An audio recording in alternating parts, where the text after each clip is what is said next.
గురుబ్రహ్మ ప్రేక్షకులకు నమస్కారం అండి. మన గురుబ్రహ్మ ప్రేక్షకులు చాలామంది మేము సింహరాశిలో జన్మించామండి, మాకు ఏలినాటి శని ఎప్పుడు ఉంటుంది, అష్టమ శని ప్రభావం అనేది ఎప్పటి నుండి మొదలవుతుంది, ఎప్పుడు పూర్తవుతుంది, అర్ధాష్టమ శని ఎప్పటి నుండి శని యొక్క చెడు ప్రభావం అనేది మా పైన పడుతుంది, ఎలాంటి జాగ్రత్తలు తీసుకోవాలి, ఎలాంటి పరిహారాలను పాటించాలి, అసలు ఫలితాలు ఎలా ఉంటాయో క్లియర్గా చెప్పమన్నారండి. ఈ వీడియోలో నేను చాలా క్లియర్గా శని భగవానుడు ప్రస్తుతం ఏ స్థానంలో ఉన్నాడు, శని యొక్క ప్రభావం అనేది అంటే చెడు ప్రభావం అనేది ఎప్పటి నుండి మొదలవుతుంది, ఎప్పుడు పూర్తవుతుందో డేట్స్ వైజ్గా వివరిస్తానండి. ప్రస్తుతం శని భగవానుడు 7వ ఇంట్లో ఉన్నాడండి, అంటే మీ సప్తమ ఇంట్లో ఉన్నాడు. ఈ శని యొక్క ప్రభావం అనేది రవిగ్రహంతో పాలించబడే సింహరాశి వారిపైన ఎలా ఉండబోతుందంటే, సింహరాశి వారికి శని భగవానుడు 6వ ఇంటికి 7వ ఇంటికి అధిపతి అండి. అంటే మకర రాశికి కుంభరాశికి అధిపతి. మకర రాశి మీకు 6వ ఇల్లు అవుతుంది, కుంభరాశి ఏమో మీకు 7వ ఇల్లు అవుతుంది. ప్రస్తుతం శని 7వ ఇంట్లోనే ఉన్నాడు, ఈ సంవత్సరం అంతా కూడా అక్కడే ఉంటాడు. ఈ శని భగవానుడు సింహరాశి వారి వృత్తికి, శత్రువులకి, అప్పులకు, ఆరోగ్యానికి, వివాహానికి, వైవాహిక జీవితానికి, వ్యాపారం పైన ప్రభావం చూపిస్తాడండి. అంటే శని అనుకూలంగా ఉన్నప్పుడైనా ప్రతికూలంగా ఉన్నప్పుడైనా ఆయన యొక్క స్థానాన్ని బట్టి ఈ అంశాలపైన ప్రభావం అనేది పడుతుంది. అప్పులపైన, ఆరోగ్యం పైన, శత్రువుల పైన, వృత్తిపైన, వైవాహిక జీవితం పైన, అలాగే వ్యాపారం పైన. ఈ సింహరాశి వారికి ముందుగా ఏలినాటి శని యొక్క ప్రభావం అనేది ఎప్పుడు మొదలవుతుంది, ఎప్పుడు పూర్తవుతుందో చెప్పుకుని ఆ తర్వాత అష్టమ శని, అర్ధాష్టమ శని ఎప్పుడో చెప్తానండి. శని భగవానుడు ఎప్పుడైతే కర్కాటక రాశిలోకి ప్రవేశిస్తాడో, అంటే మీ 12వ ఇంట్లోకి ప్రవేశిస్తాడో అప్పటి నుండి సింహరాశి వారికి ఏలినాటి శని ప్రారంభమవుతుందండి. సాధారణంగా ఈ ఏలినాటి శని అనేది 7.5 సంవత్సరాల పాటు ఉంటుందండి. శని భగవానుడు 12వ ఇంట్లో ఉన్నంత కాలం కూడా మొదటి దశ అనేది ప్రారంభమవుతుంది. అంటే 7.5 సంవత్సరాలని 3 భాగాలుగా విభజించండి. మొదటి 2.5 సంవత్సరాలు, తర్వాత 2.5 సంవత్సరాలు, చివరి 2.5 సంవత్సరాలు. మొదటి 2.5 సంవత్సరాలు శని మీ 12వ ఇంట్లో ఉంటాడు. తర్వాత 2.5 సంవత్సరాలు శని భగవానుడు మీ రాశిలోకి వస్తాడు, 12వ ఇంట్లో నుండి సింహరాశిలోకి వస్తాడు. తర్వాత 2.5 సంవత్సరాలు అంటే చివరి 2.5 సంవత్సరాలు శని మీ మొదటి ఇంట్లోకి అడుగు పెడతాడండి. శని భగవానుడు ఎప్పుడైతే మొదటి ఇంటిని విడిచి పెడతాడో అప్పుడు మీకు ఏలినాటి శని యొక్క ప్రభావం నుండి విముక్తి కలుగుతుంది. కర్కాటక రాశిలో శని అడుగు పెట్టినప్పుడేమో ఏలినాటి శని ప్రారంభమవుతుందండి. కన్యా రాశిని విడిచిపెట్టినప్పుడు శని ప్రభావం నుండి విముక్తిని పొందగలుగుతారు సింహరాశి వారు. అయితే చాలామందికి డౌట్ రావచ్చండి, ఈ ఏలినాటి శని అనేది 7.5 సంవత్సరాలు ఉంటుంది అంటున్నారు కదండి, మరి 7.5 సంవత్సరాలు కష్టాలు పడాలా అనుకోవచ్చు. కాదండి, శని భగవానుడు ఎప్పుడైతే మీ రాశిలోకి అడుగు పెడతాడో అప్పుడు మీరు ఎక్కువగా కష్టాలు పడవలసి ఉంటుంది. కష్టాలంటే ఊరికే అందరినీ బాధ పెట్టే గ్రహం కాదండి శని. క్రమశిక్షణకే శని భగవానుడు ఎక్కువగా ప్రాధాన్యతను ఇస్తాడు, అందరినీ ఏడ్పించే గ్రహం అయితే కాదు. ప్రజలు చాలామంది శని అంటే క్రూర గ్రహంగా పరిగణిస్తారు, నిజానికి అది కాదండి. రియాలిటీ అయితే అది కాదు. 7.5 సంవత్సరాలు మీరు బాధలు పడవలసిన అవసరం లేదు. శని భగవానుడు చెడే కాదండి, మంచి కూడా చేస్తాడు. చాలామందికి తెలియని విషయం ఏంటంటే, ఏలినాటి శని పూర్తయ్యేలోపు చివరి 6 నెలల సమయంలో శని భగవానుడు చాలా అనుకూలమైనటువంటి ఫలితాలను ఇవ్వటం ప్రారంభిస్తాడండి. అంటే డబ్బు పరంగా అనుకూలంగా ఉంటుంది, వృత్తిపరంగా అనుకూలంగా ఉంటుంది, వ్యాపార పరంగానూ అనుకూలంగానే ఉంటుంది. అంటే అడ్డంకులన్నీ కూడా తొలగిపోయి ఆరోగ్యం అనేది మెరుగుపడుతుందండి. అంటే నేను చెప్పదలుచుకున్నది ఏంటంటే, శని భగవానుడు కేవలం చెడు మాత్రమే చేయడు, మంచి కూడా చేస్తాడు. ఒకవేళ శని భగవానుడి యొక్క అనుగ్రహం ఉందనుకోండి, అనుకూలమైనటువంటి ప్రభావం కనుక ఉన్నట్లయితే బిచ్చగాడు కూడా కోటీశ్వరుడు అవ్వగలడు. ఒకవేళ శని ప్రతికూలంగా ఉన్నాడు అనుకోండి, మీకు అనుకూలంగా లేకపోతే ఓవర్ నైట్లో కోటీశ్వరుడు కూడా బిచ్చగాడు అవ్వగలడండి. అంతటి ప్రభావం ఉంటుంది శని భగవానుడికి. ఇక ఎప్పటి నుండి ఎప్పటి వరకు అంటే మీకు 2034 జూలై 13వ తారీఖు నుండి సింహరాశి వారికి ఏలినాటి శని యొక్క ప్రభావం అనేది మొదలవుతుందండి. 3 దశలని చెప్పాను కదా. మొదటి దశ ఎప్పటి నుండి ఎప్పటి వరకు అంటే 2034 జూలై 13వ తారీఖు నుండి 2036 ఆగస్టు 27వ తారీఖు వరకు ఈ 2.5 సంవత్సరాలు కూడా శని భగవానుడు మీ 12వ ఇంట్లోకి ప్రవేశిస్తాడు. ఈ మొదటి దశలో ఫలితాలు ఎలా ఉంటాయంటేనండి, సింహరాశి వారు బాగా ఎక్కువగా ప్రయాణాలు చేయవలసి వస్తుంది. అంటే చీటికి మాటికి ఏదో ఒక ప్రదేశానికి వెళ్ళవలసి వస్తుంది, ఇంటికి దూరంగా ఉండవలసి వస్తుంది. దానివల్ల శారీరకంగా కూడా మిమ్మల్ని శని భగవానుడు అలసిపోయేలాగా చేస్తాడు. ఒక్కొక్కసారి సింహరాశి వారి 2.5 సంవత్సరాలలో ఆరోగ్యపరంగా కూడా ఇబ్బంది పడతారండి. అయితే ఈ మొదటి దశని రైజింగ్ స్టేజ్ అంటారండి. అంటే అప్పుడే ఏలినాటి శని అనేది మొదలైందనమాట. రహస్య శత్రువుల వల్ల ఎక్కువగా ఇబ్బంది పడతారు మొదటి 2.5 సంవత్సరాల్లో. అలాగే మీ ఖర్చులను కూడా నియంత్రించుకోవాల్సి ఉంటుందండి. అంటే అవసరాలు అనేవి ఎక్కువగా అవుతాయి, హార్డ్ వర్క్ కూడా చేయవలసి వస్తుంది. కానీ మొదటి 2.5 సంవత్సరాలు అంత ప్రతికూల ప్రభావం అయితే మీ పైన పడదండి. యావరేజ్ ఫలితాలు అనేవి ఉంటాయి. శని భగవానుడు ఎప్పుడైతే 12వ ఇంట్లో నుండి 1వ ఇంట్లోకి వస్తాడో, మీ రాశిలోకి వస్తాడో, అప్పుడు మాత్రం రిజల్ట్స్ అనేవి కాస్త కఠినంగా ఉంటాయి.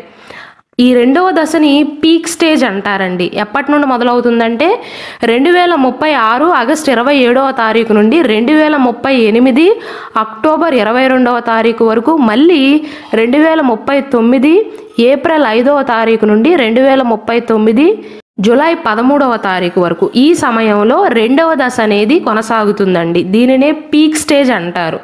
అంటే శని ప్రభావం అనేది ఎక్కువగా ఉంటుందన్నమాట. ఈ దశలో మాత్రం సింహరాశి వారు చాలా జాగ్రత్తలు తీసుకోవాలి. ఎందువలన అంటే కర్కాటక రాశి నుండి శని భగవానుడు మీ రాశిలోనే ఉన్నాడు. అంటే సింహరాశిలోనే ఉంటాడు 2.5 సంవత్సరాల పాటు. దానివల్ల మొదటి దశ కంటే కూడా కొంచెం ఎక్కువగా ప్రభావం అనేది పడుతుంది. శని భగవానుడు మొదటి ఇంట్లో ఉన్నంత కాలం అంత అనానుకూల ఫలితాలు అయితే ఉండవు. కొంచెం కోపం ఎక్కువ అవుతుంది మీలో. ఇంట్లో వాళ్ళ మీద అరవటం కానీ, విసుగు చెందటం కానీ, ఎంతో ఓపికగా ఉండేవారు సైతం ఆవేశపడటం కానీ, ఇంట్లో వారి మీద వారి ప్రతాపాన్ని చూపించటం కానీ, అంటే కోపం అనేది ఎక్కడ చూపించాలో తెలియవు, అలాంటి పరిస్థితులు అనేవి జరుగుతాయి. అదంతా కూడా శని భగవానుడి యొక్క ప్రభావం. ఈ 2వ దశలోనేమో ఆత్మవిశ్వాసాన్ని కోల్పోతారండి. సెల్ఫ్ కాన్ఫిడెన్స్ అనేది తగ్గుతుంది మీలో తెలియని భయం అనేది పెరుగుతుంది. అలాగే మీరు మొదలుపెట్టిన పనులు కూడా కాస్త నిదానంగా సాగుతాయి. ఈ సింహరాశి వారి స్వభావం ఎలా ఉంటుంది, అనుకున్న పని 5 నిమిషాల్లో కంప్లీట్ అయిపోవాలి అనుకుంటారు, అంత ఎక్కువ టైం వెయిట్ చేయలేకపోతారు. అలాంటిది శని భగవానుడు ఎప్పుడైతే మీ రాశిలోకి అడుగు పెడతాడో, అంటే 2వ దశ అనేది కొనసాగుతుందో, అప్పుడు మాత్రం మీలో ఆత్మవిశ్వాసం అనేది తగ్గటం కానీ, మీ పనులు నిదానంగా సాగటం కానీ, అంటే మిమ్మల్ని కాస్త చికాకు పెట్టిస్తాడు. మీకు పేషెన్స్ని నేర్పిస్తారనమాట శని భగవానుడు. ఒక మాటలో చెప్పాలంటే ప్రతి ఒక్క మనిషి కూడా ఈ ఏలినాటి శని యొక్క ప్రభావాన్ని అనుభవించాల్సిందే. ఆ దశలో వారు పడిన కష్టాల వల్ల రాటు తేలిపోతారు మనుషులు. వైవాహిక జీవితంలో కొద్దిపాటి ఒత్తిళ్లు ఉండటం కానీ, పనులలో ఆటంకాలు ఉండటం కానీ జరుగుతుందండి.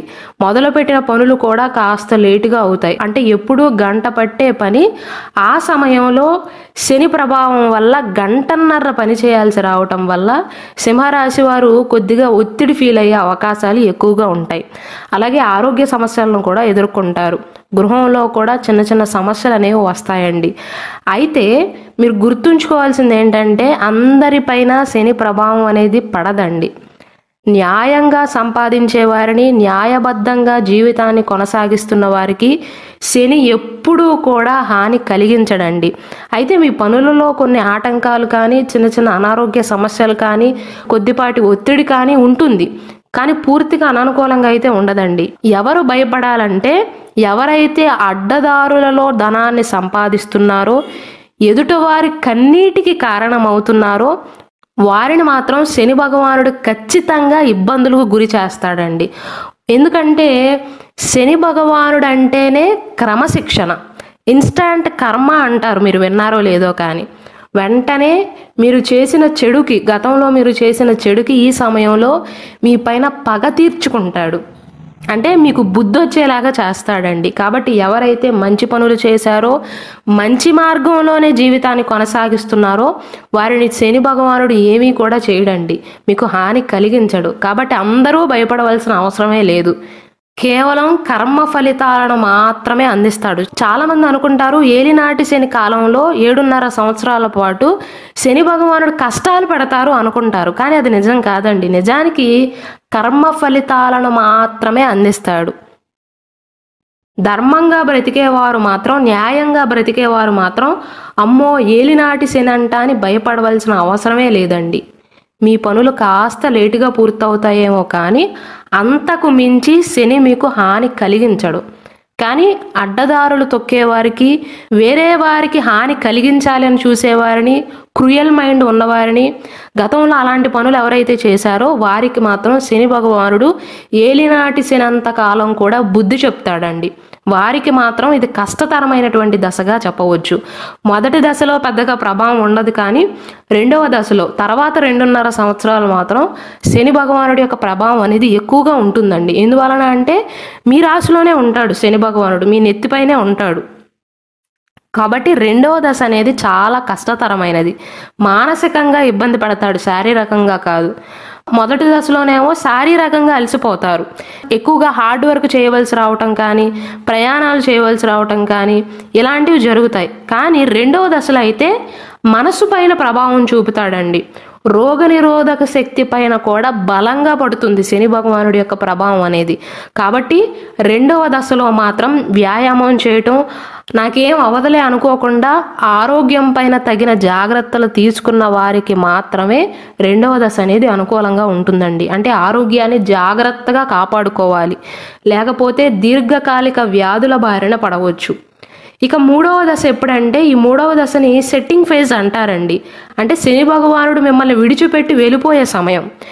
ఎప్పటి నుండి మొదలవుతుందంటే 2039 జూలై 13వ తారీఖు నుండి 2041 జనవరి 28వ తారీఖు వరకు, మళ్ళీ 1 మంత్ గ్యాప్ తర్వాత 2041 ఫిబ్రవరి 6వ తారీఖు నుండి 2041 సెప్టెంబర్ 26వ తారీఖు వరకు కూడా మూడవ దశ అనేది ప్రారంభమవుతుందండి. ఈ మూడవ దశలో కూడా పెద్దగా ప్రభావం ఉండదు. మెయిన్గా మీరు ఇబ్బంది పడేదల్లా సెకండ్ ఫేజ్లో మాత్రమేనండి. మూడవ దశలో శని భగవానుడు కన్యా రాశిలో ప్రవేశిస్తాడండి. కన్యా రాశికి అధిపతి ఏమో బుధుడు. బుధుడికి శనికి స్నేహపూర్వకమైనటువంటి సంబంధం ఉంది. కాబట్టి ఈ దశలో కొద్దిగా మానసిక ఒత్తిడి, అలాగే పని ఒత్తిడి ఉంటుంది. కానీ మొదటి 2 దశల కంటే కూడా బెటర్ రిజల్ట్స్ అనేవి ఉంటాయి. కానీ 3 దశలలో కూడా ఎవ్వరూ కూడా, సింహరాశిలో జన్మించిన ఆడవారైనా మగవారైనా సరే, అదృష్టాన్ని నమ్ముకోకూడదండి. కష్టే ఫలి అన్నట్లుగా ఉంటుంది ఆ సమయంలో ఏలినాటి శని జరుగుతున్నప్పుడు. సాడేసాతి శని అంటే ఏలినాటి శనినే సాడేసాతి శని అంటారండి. సాడేసాతి శనిలో 2 కష్టతరమైన దశల తర్వాత ఈ మూడవ దశ అనేది చివరి 2.5 సంవత్సరాలు అనేవి కాస్త ఉపశమనంగా ఉంటాయి. మెయిన్గా మీకు ఎలాంటి ప్రాబ్లమ్స్ వస్తాయంటేనండి, ఏలినాటి శని ప్రభావం వల్ల మీరు ఏది మాట్లాడినా సరే ఇతరులు అపార్థం చేసుకుంటారు. సాధారణంగానే సింహరాశి వారి మనసు మెత్తనైనప్పటికీ కూడా మాట చాలా కఠినంగా ఉంటుంది, గంభీరంగా ఉంటుంది. ఒక సింహం గర్జిస్తే ఎలా ఉంటుంది అలా ఉంటుంది. అంటే మాట తీరు అనేది మీది కాస్త సూటిగా ఉంటుంది, ఇతరుల మనసుని గాయపరిచేదిలాగా ఉంటుంది. అలాంటిది ఏలినాటి శని సమయంలో మాత్రం మీరు మంచి మాట్లాడినా సరే అవతల వారు అపార్థం చేసుకునే అవకాశాలు ఉంటాయి. కాబట్టి నోటి మాటను కంట్రోల్ చేసుకోవటం చాలా ముఖ్యం అండి. ఏలినాటి శని సమయంలో ఏది మాట్లాడినా ఎదుటివారికి చెడుగా అర్థమవుతుంది. కాబట్టి ఓపికతో ఉండాలి. మెయిన్గా సన్నిహిత కుటుంబ సభ్యులతో కానీ చుట్టాలతో కానీ అపార్థాలు అనేవి కొనసాగుతాయి.